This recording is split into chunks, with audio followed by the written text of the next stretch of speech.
नारथी सुंदर जैसे द्विजी के चांद।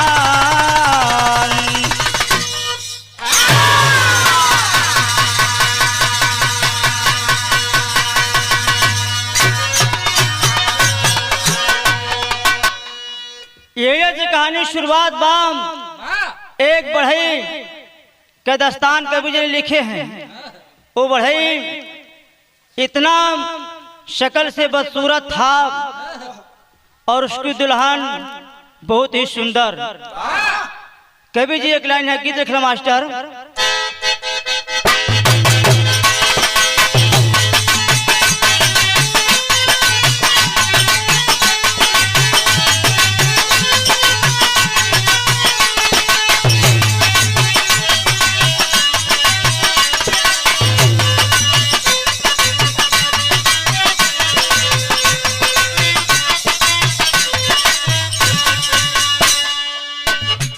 यह गीत बा मास्टर बजाओ थमन। कौन फूल दिल कशी है,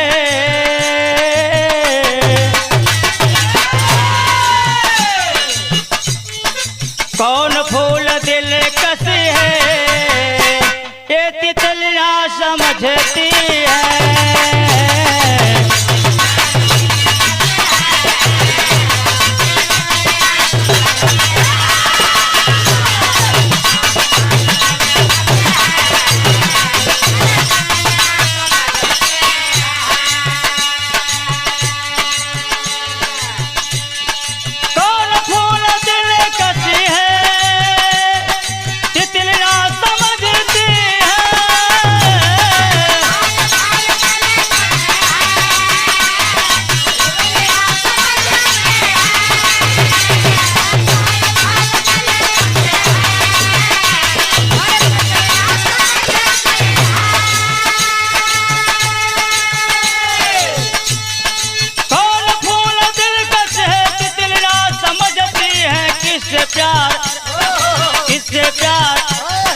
किससे प्यार करना है, किससे प्यार करना है, ये लड़कियां समझती हैं।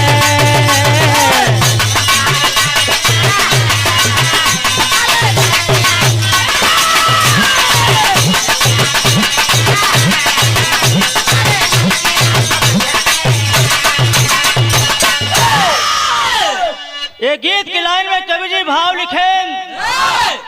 वो बहन के सुंदरता का तारीफ कवि जी अपने कलम से कैलन। का कहल मास्टर?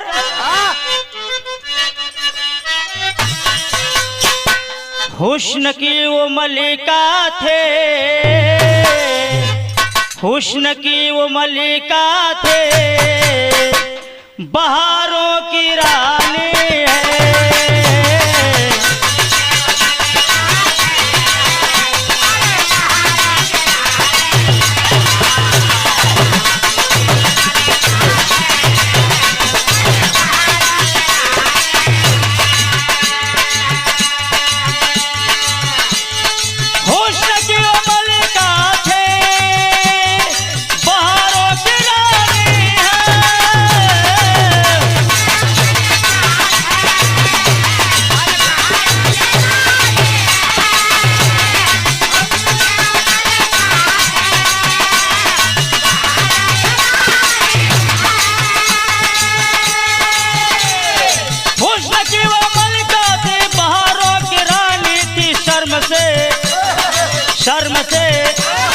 शर्म से जिपे चंदा, शर्म से जिपे चंदा, अनोखी जवानी है।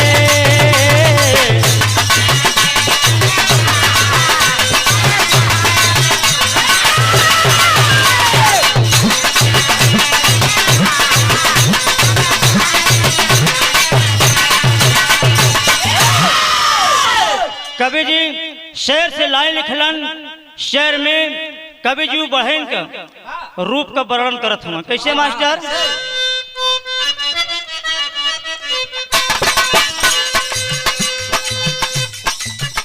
गोरा रंग था गुलाबी गाल गोरिया का,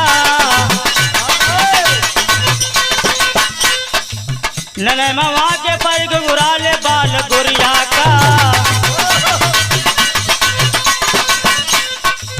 निकलती सड़क तो परवाना मरा करते थे दीवानों के ही आया राह चलाया करते थे जात का बढ़ई मगर बुद्धि का होशियार रहा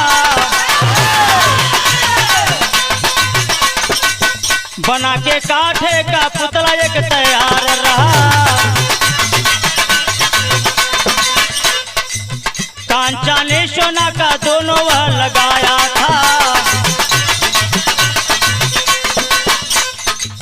पूरे कारीगरी वह कान में सजाया था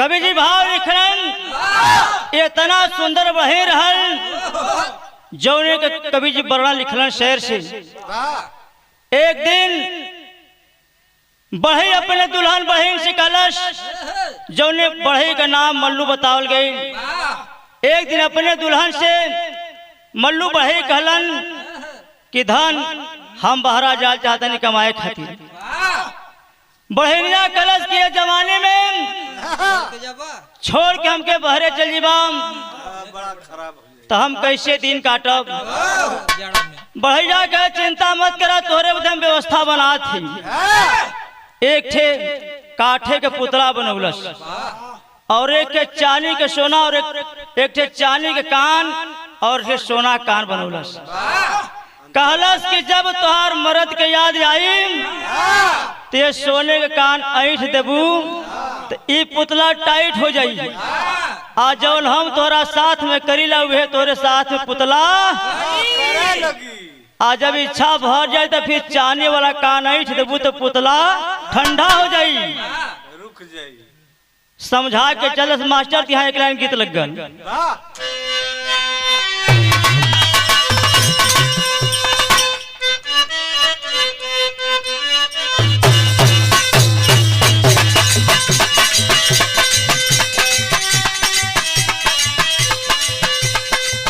यह मास्टर गीत बजाओ तो कौनो ननद का जवानी अब बर्दाश्त ना होत बा अपने भौजी से एक ठे बात खला भाभी हो भैली का मनवा जो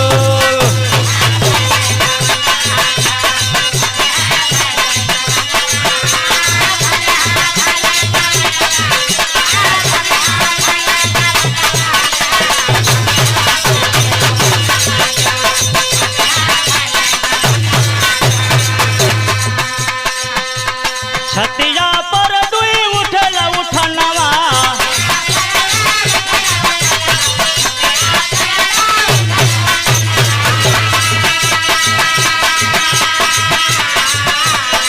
अरे हम जनले कि भइल कौनो रोग भाभी हो भइली कवनवा जो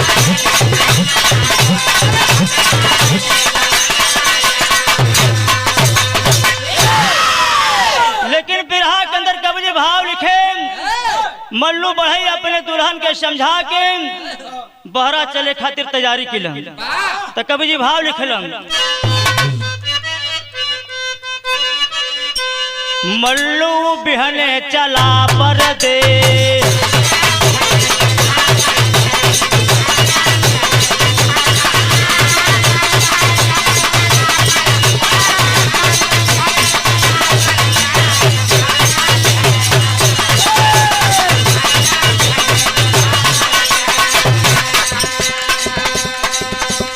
इज्जत बचा कर रख सोना मोरी धनिया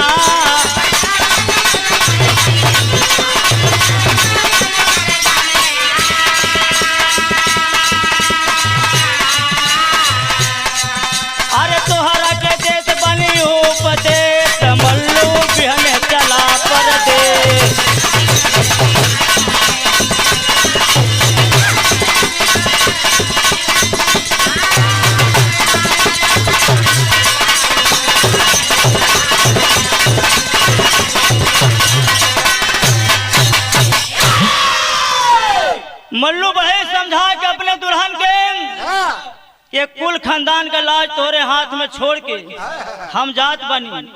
कवि जी भाव लिखलन, रुपया कमा के घरे पैसा भेजबे, आप अपने गरीबिया के दूर भगबे।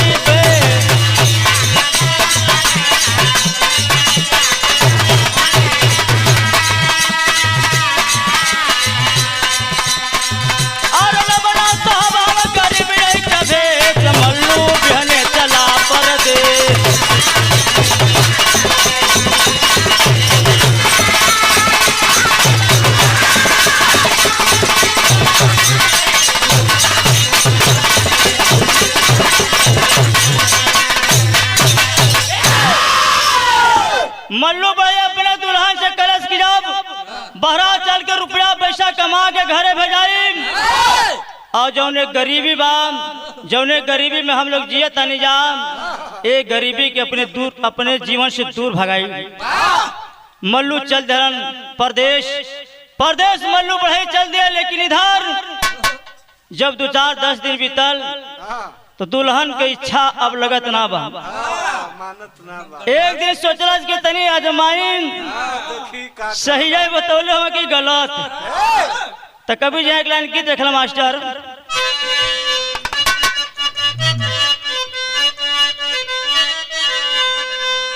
फिल्म का नाम निरहुआ हिंदुस्तानी। ये कोनो लड़का कोनो लड़की के बोली बोल के कहलस, बुझतारो अपना के बड़का पबीतो,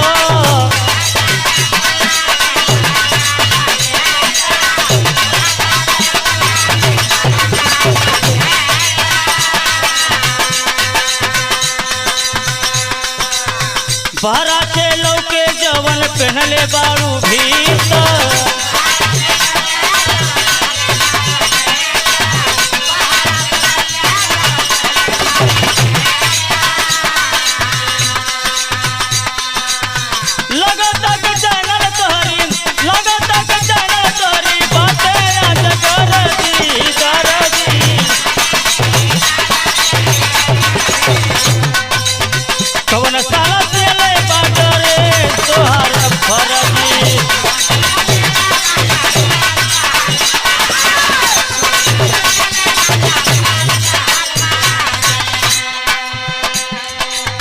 लेकिन बिरहा के अंदर कवि जी ने भाव लिखलन,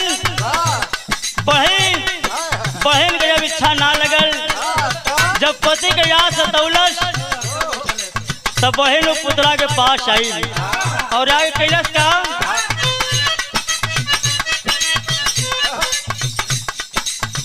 करके विचार बहन पुतला पास आईली,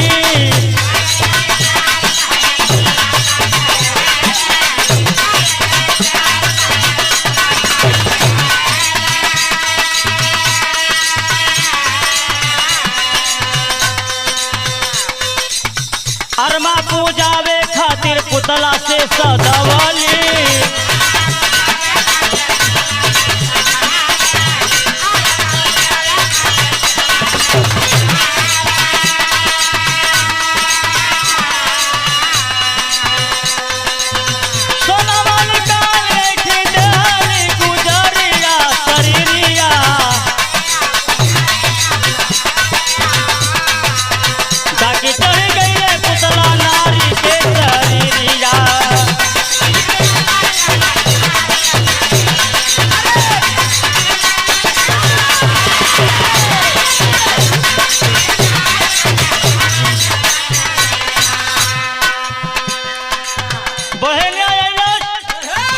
और जैसे भैया बतल वैसे ही जाके सोना वाला कान ऐठ धरा। जब ऐठला से पुतला टाइट हो गल और पुतला टाइट हो के वह काम करे लगल जो उनकी बढ़ैया बहना के साथ करत रहल। जब बहन की इच्छा भर गई तो कैली का तो पुतला के फिर चानी वाला कान ऐठ के ओके ठंडा के लिए। तो कवि जी के भाव लिखे के पढ़ल, चल जवनिया के आग ठंडा भइली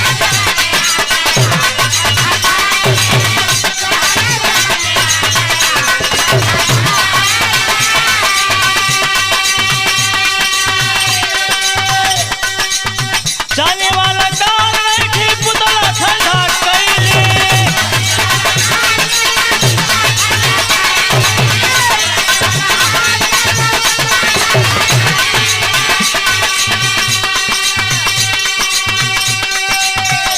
हो पुतला ठंडा कैली सोचा नारे मनवा में पूरा भइल आस हो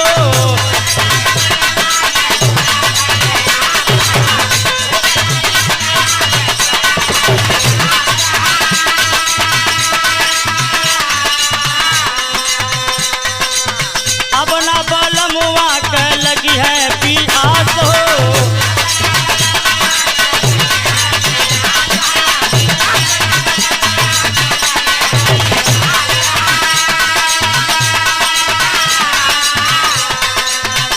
बलमा पे जगह पुतला बलमा पे जगह पुतला सोबे से डरिया शरीरिया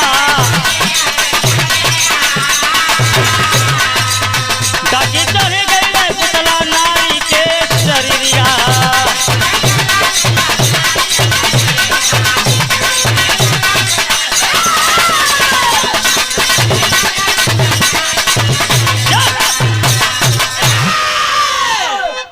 जब बहन के इच्छा पूरा हो गए तो चाने वाला कान ऐठ के पुतला के ठंडा कैलस और फिर पुतला स्थायी हो गल। अब यह काम शुरू भल जब बहन की इच्छा करे तब बहिरा के जगह पर हुई पुतला के अपने स्टेज पर एक दिन के बाद मास्टर यहाँ एक लाइन गीत लग गल।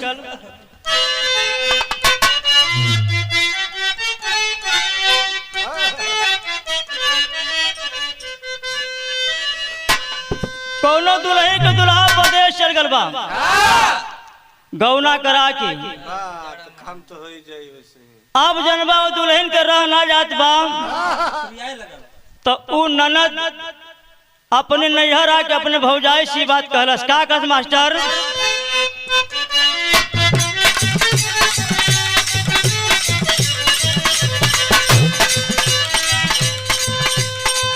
पानी बिना सूखल जाता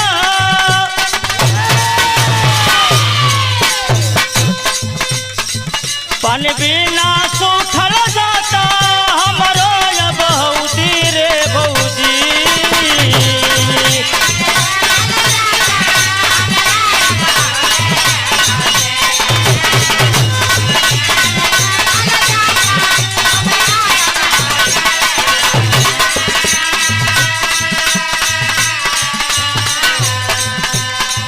पानी बिना सूखल जाता हमारो बहुदी रे बहुदी ये बहुदी रे पियवा बसेला हमारो सऊदी रे बहुदी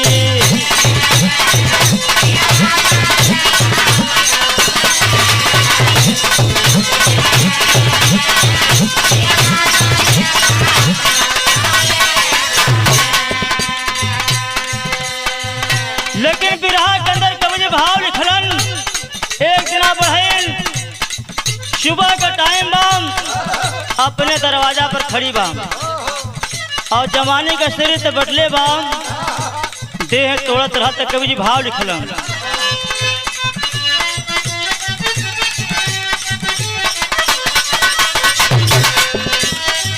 तोड़ली बादन गोरी तोड़ली बादन गोरी खाली दुअरिया ये भाई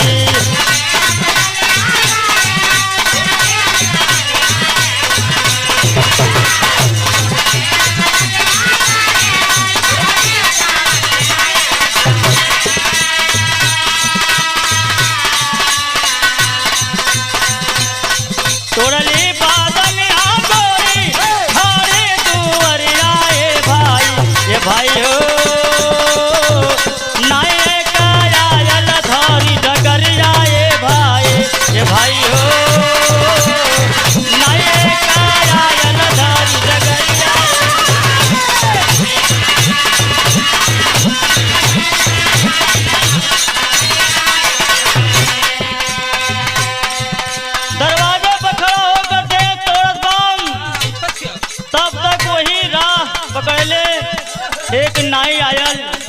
जेके आज हम लोग शर्मा कही ला जा।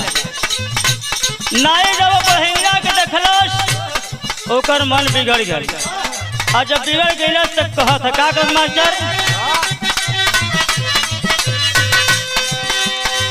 देखी के नाई तब मोहित भइल हो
भाई हो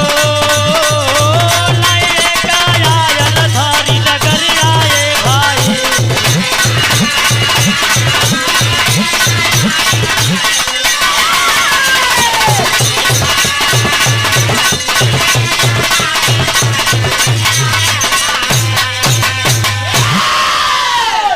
नहीं ओ बहन के देख के मोहित हो गया इशारा करके अपने दिल का बात बतावत हो बढ़िया समझ गई कि बढ़िया का मन नाई का मन जनबा कुछ बिगड़ गया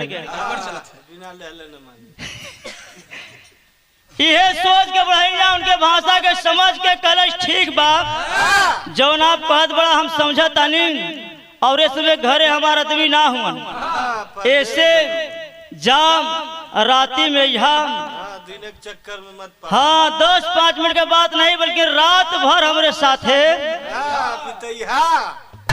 नाव से वादा किले बढ़े और नाई आगे बढ़ा अपने घर की तरफ कवि एक लाइन गीत लिखना मास्टर यह गीत बाम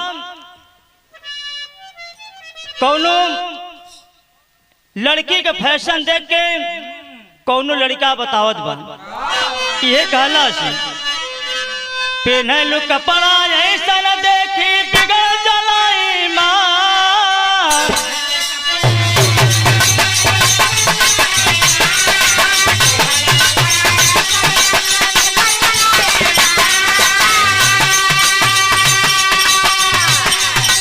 पेनलू कपड़ा ऐसा न देखी बिगड़ जलाई मान ये मैडम बात माना ये मैडम बात माना तो पाए अपने चोलिया के समान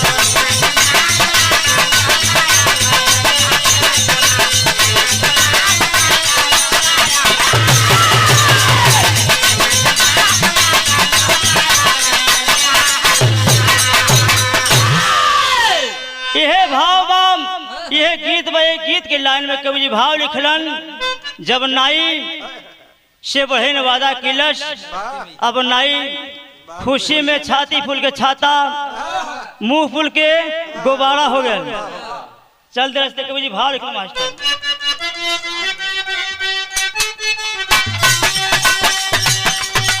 वादा करके चला है लाऊ मन में करत विचार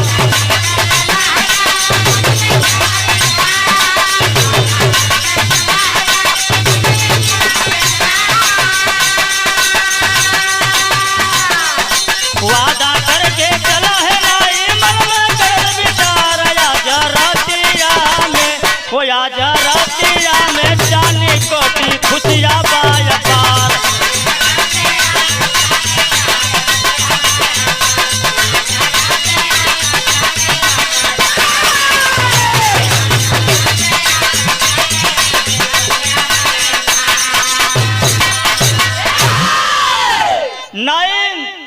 वादा बढ़े से करा के के चलल बड़ा खुशी बाम, लेकिन वो दिन बल्कि महीना नहीं साल के बराबर लगत बा, कटत नहीं बा। कवि भाव लिखल मास्टर, चला है नाई मन में गीत गुनगुनात हो,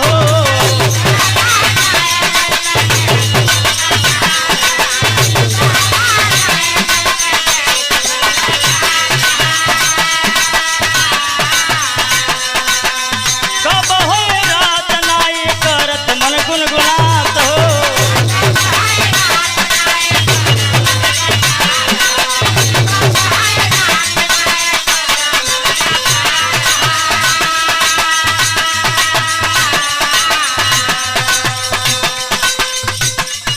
भइल जब रात आयल बैल के दुआर,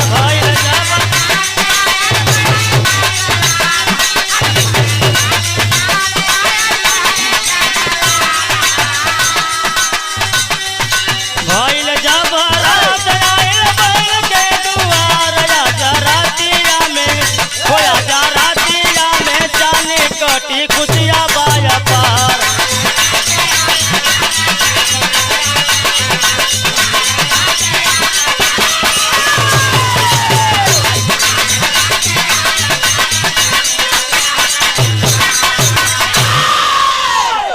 नाई सोचत बा कब रात हो, आज जब सांझ भइल रात भइल त नाई बहन के घर पर आयल।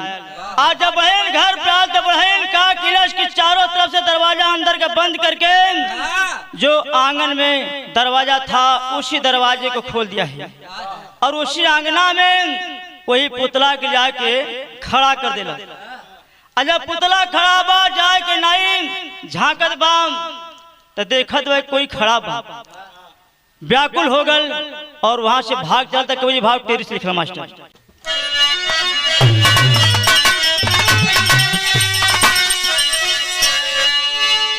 अरे बचाई के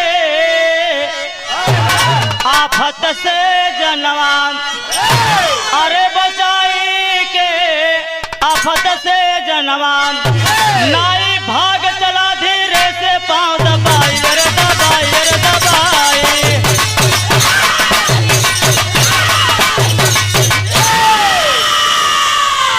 नाई भाग चला धीरे से पांव दबाई, बचाई के आफत से जनवान।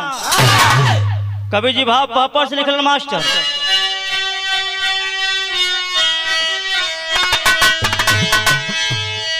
भाग चला धीरे से पांव दबाई जान बचाई के, अरे भाग चला धीरे से पांव दबाई जान बचाई के, और रक्षा करी हाटी है बाबा मोर आई जान बचाई के।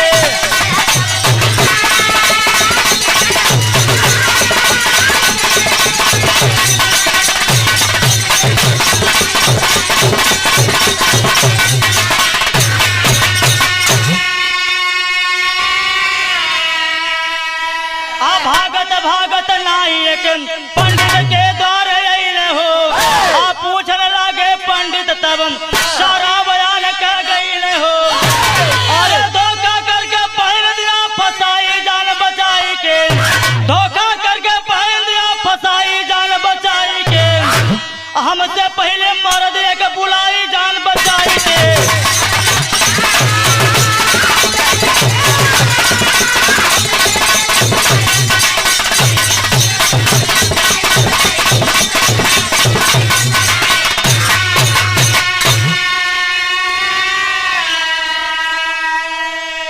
नाई अपन टीह डांगर मनावत भागत बा घरे कि हे टी बाबा रक्षा करिहा, ए भेद कोई जाने नहीं, बड़ी बेइज्जती हुई।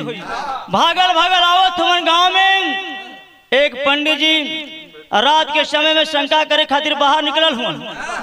अचानक नाई पर निगाह पड़ गल, रोकलन कलरे नाई का बात है, बड़ा तेज दौड़त हुआ का बात बा।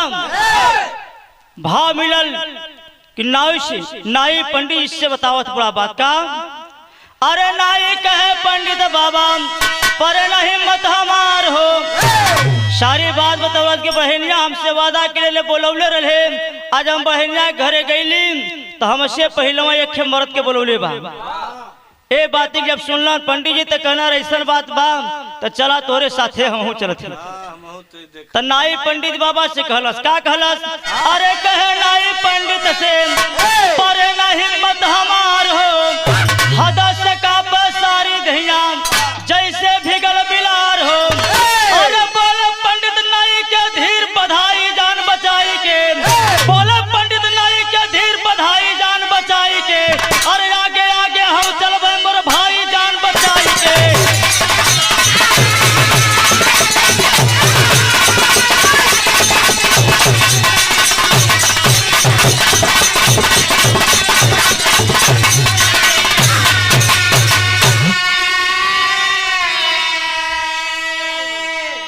नाई तलो भैल पंडितो जी के मन बिगड़ गई। पंडित जी सोचलन कि देखते नाई चल तो कमो बिगड़ जाई, बढ़िया अवसर मिलल बा नाई के समझावत हूँ। नाई कहा पंडित जी हमार तो हिम्मत ना काम करते पूरे द्वारे पर हम जाई। नाई के समझाओ तो पंडित के डरा मत, तोहरे साथ हम चलब तोहरे आगे आगे। पंडित जी के बात मान के नाई फिर तैयार भर। तो कवि जी आल्हा से भाव लिखला मास्टर,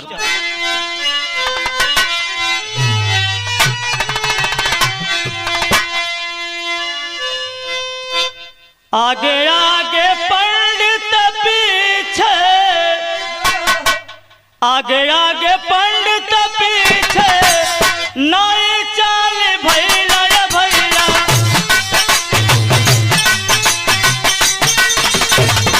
हाथवा में लाठियां उठा के उठावा,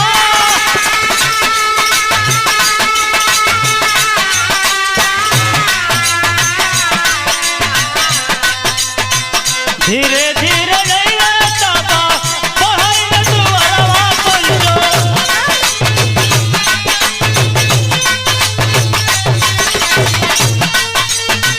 देखा वाले काम नहीं होना,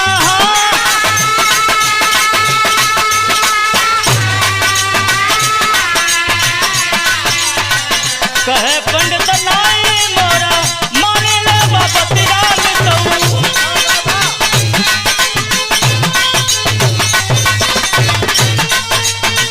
जाई के लाठिया मारा हो जोराता,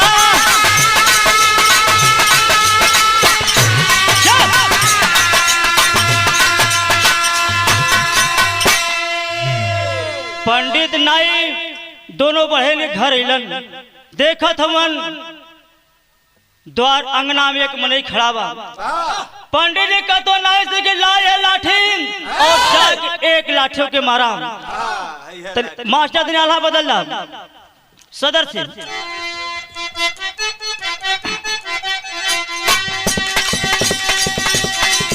अरे कहे नाई पंडित बाबा पर नहीं माती,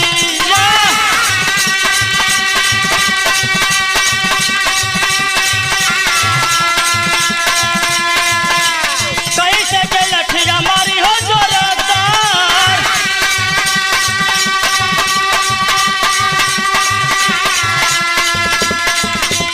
कहे पंडित बाबा तो काम नहीं बनी है,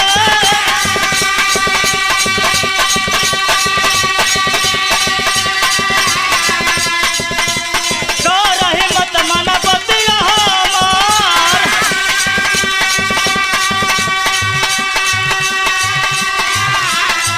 अरे कर गई मत लाई लाठी मारी दिहाल,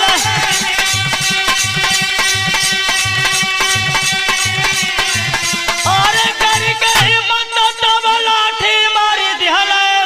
अरे लाठी डमल गाय पुतला गिरा उस बार बोला,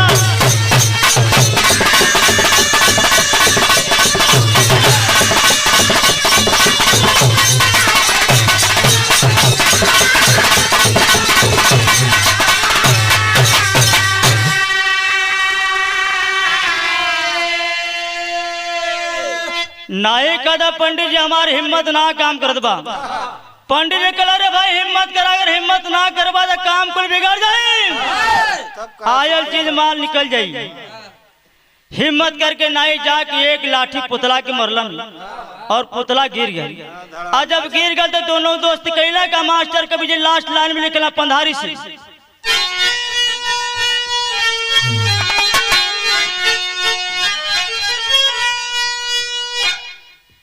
दोस्त दोनों क्रोधित होके, दोस्त दोनों क्रोधित होके कुटल पकड़ी, भइल इश्क में दीवाना ना चिन्हाला लकड़ी।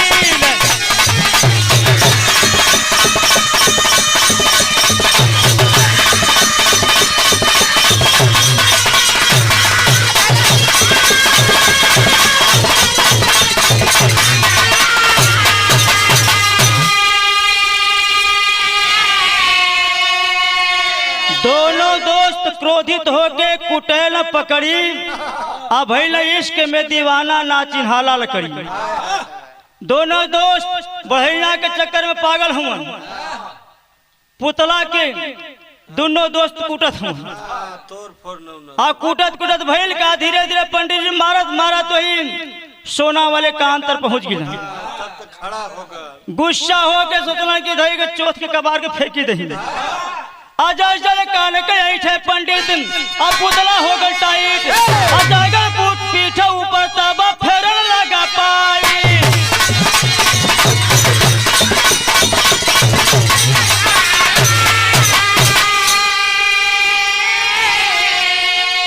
जैसा करे मूसल का गाली बापरी, जैसा करे मूसल का गाली बापरी, भाई इश्क में दीवाना ना चिन्हाला लकड़ी।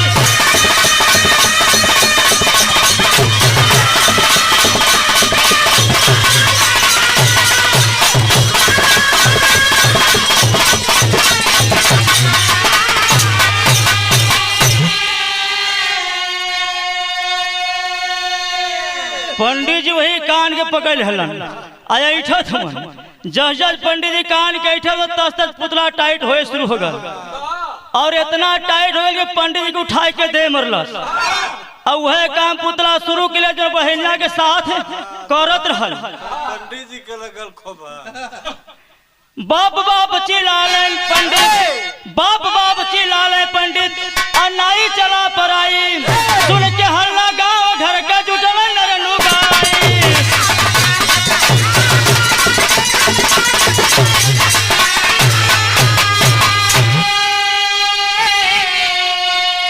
धैलद पंडित के सैतलवा चिल्ला हटबा पड़ी, धैलद पंडित के सैतलवा चिल्ला हटबा पड़ी, भइल इश्क में दीवाना ना चिन्हाला लगा।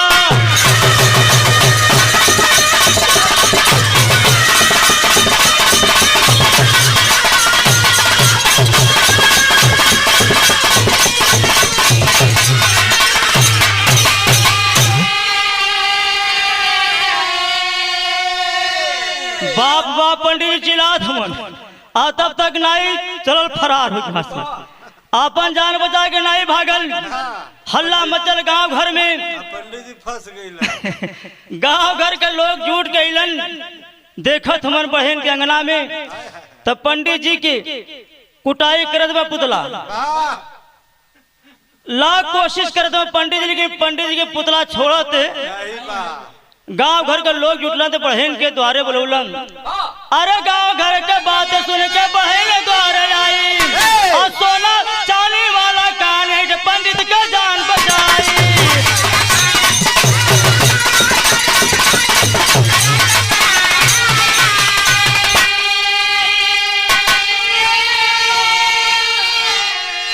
नारी करल बाल अंगना में हो खड़ी, नारी करल बाल अंगना में हो खड़ी, भइल इश्क में दीवाना ना चिन्हाला लगा।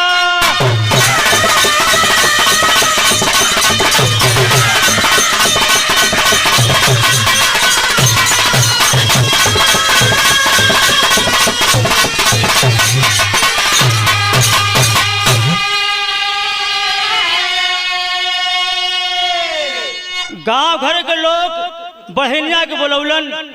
तब बहन दरवाजा खोल के बाहर आई, देखलस पंडित जी के दशा। लोग कल रे बच्ची इनकर जान बचावा। तब चाहने वाला कान ऐंठ के पंडित जी का जान बचौलस। अब पंडित जब वहां से छूटना तो धीरे से सरक है ना कहो तक तो नहीं बन। लास्ट लाइन कवि जी लिखलन गुरु बिहारी राम जतन मुसैया जी भाव बताए कवि व संतु फेकुराम विषय को गले लगाए।